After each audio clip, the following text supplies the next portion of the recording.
ঘরের বাজার সদাই তো মহিলাদের থেকে পুরুষেরাই বেশি করে, তাই বাজার দরের আইডিয়াটা মহিলাদের থেকে পুরুষদেরই ভালো থাকে। আমার নিজের বাজার করতে অনেক ভালো লাগে। ছোটবেলায় বাবার সাথে প্রচুর বাজারে যেতাম। এই ভিডিওটা বেশ অনেকদিন আগের একটা ভিডিও। বাজার করার অভ্যাস আছে বলে বাজার দরের আইডিয়াটা আমার খারাপ না। ওই দিন আমি বাজারে গিয়ে কিনেছিলাম হেলেঞ্চা শাক। হেলেঞ্চা শাক আমার খুবই পছন্দের একটা শাক। তারপর কিনলাম কাঁঠালি কলা। কাঁঠালি কলা খুব মিষ্টি বলে আমার কাছে খেতে খুব ভালো লাগে। আর এই যে ভ্যানিলা বিস্কিটটা আমার খুবই পছন্দ। বিস্কিটটা আমার চায়ের সাথে না, এটা এমনিতেই খেতে খুব ভালো লাগে। এটা অনেকটা চিপসের মতো লাগে খেতে। যখন খেতে বসে একটার পর একটা টপটপ মুখের মধ্যে দিতেই থাকে, মনে হয় যতই খাই ততই মজা লাগে। তো শুধু এইগুলো না, আমি আরো কিছু জিনিস কিনেছি। এই যে একটা আম দেখতে পাচ্ছেন, আমটার মাঝখান থেকে একটু কাটা, এটার একটা কাহিনী আছে, এটা একটু পরে বলছি। এখন ছিল হিমসাগরের সিজন। আর হিমসাগর আম খেতে আমার খুব ভালো লাগে। ওই দিন আমি খুবই সস্তায় আম কিনেছিলাম। বুঝি নাই এত সস্তায় এতগুলো আম পাবো। আমি 4 কেজি আম নিয়েছিলাম মাত্র 100 টাকা দিয়ে। তার মানে 1 কেজি আমের দাম পড়লো 25 টাকা। ভেবেছিলাম এত কম দাম আমের ভিতরে ভালো হবে কিনা। সাথে সাথে আমওয়ালা আমাকে একটা আম কেটে দেখালো। তারপরে দেখলাম যে না, আমের ভিতরটা আসলে অনেক ভালো। আর আমের ভিতরের কালারটাও বেশ সুন্দর ছিল। আমি ওখানে বসে একটু টেস্ট করছিলাম,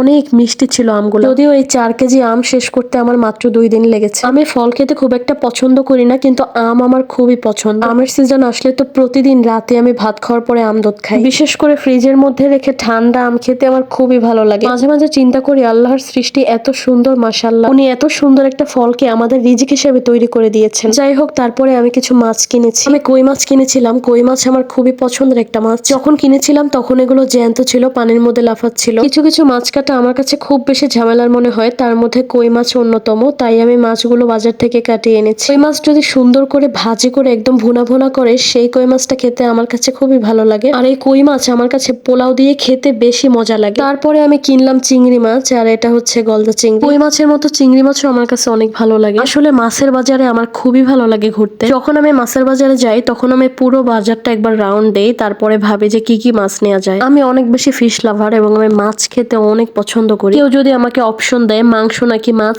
আমি বলবো অবশ্যই মাছ। মাছের বাজারে ঘুরতে এবং মাছ কিনতে যেমন আমার ভালো লাগে, তেমনি মাছ রান্না করতেও আমার অনেক ভালো লাগে। আর আমি যে বাজার থেকে মাছ কিনি, সেখানকার কিছু মাছের দোকানদারওয়ালা এত পরিচিত হয়ে গিয়েছে যে দেখলেই জোর করে হলেও মাছ ধরিয়ে দিবে। যতই বলি যে আমার মাছ কেনা শেষ, এখন আর টাকা নাই, তখন বলবে যে আপা মাছ বাইরে নিয়ে যান, টাকা এখন লাগবে না, টাকা পরে দিয়ে। অবশ্য ওনাদের এই ধরনের আন্তরিকতা অনেক ভালো লাগে, আর এই আন্তরিকতা সবার মধ্যে থাকেও না। উচিত ছিল চিংড়ি মাছগুলোকে কেটে বক্সের মধ্যে ভরে ডিপে রাখা, কিন্তু যেহেতু রাত হয়ে গিয়েছে, সময় ছিল না, তাই আমি এগুলোকে কোটার টাইম পাইনি। ওই অবস্থায় পলিথিনের মধ্যে ভরে ফ্রিজে রেখে দিয়েছি। তো আমার মতো কোন কোন আপুরা আছেন যাদের আমার মতো মাছের বাজার ঘুরতে অনেক ভালো লাগে, আর আমার ভিডিওটি কেমন লাগলো অবশ্যই কমেন্ট করে জানাবেন। আর আমার ভিডিওগুলো যদি ভালো লেগে থাকে তাহলে অবশ্যই লাইক এবং ফলো করে যাবেন। আমার জন্য দোয়া করবেন এবং আপনাদের জন্য অনেক অনেক দোয়া থাকলো। আর আমার ভিডিওতে যারা সবসময় লাইক কমেন্ট করেন তাদেরকে অসংখ্য ধন্যবাদ পাশে থাকার জন্য। সবসময় সুস্থ থাকবেন, ভালো থাকবেন। আসসালামু আলাইকুম, আল্লাহ হাফেজ।